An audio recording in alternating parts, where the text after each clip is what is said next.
Want to take a selfie using Gemini on your Samsung Galaxy S26 Ultra? Let me show you how. First, open the Gemini app on your Samsung device.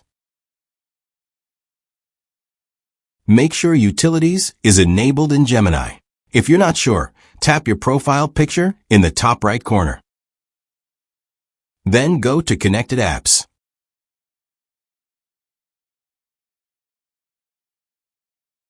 Scroll down and find Utilities.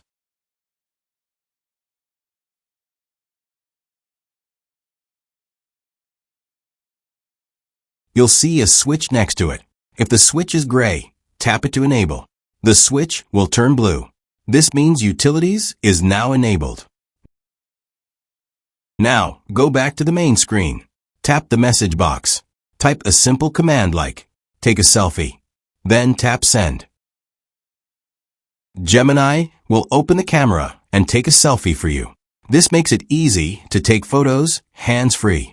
And that's how to take a selfie using Gemini on your Samsung Galaxy S26 Ultra.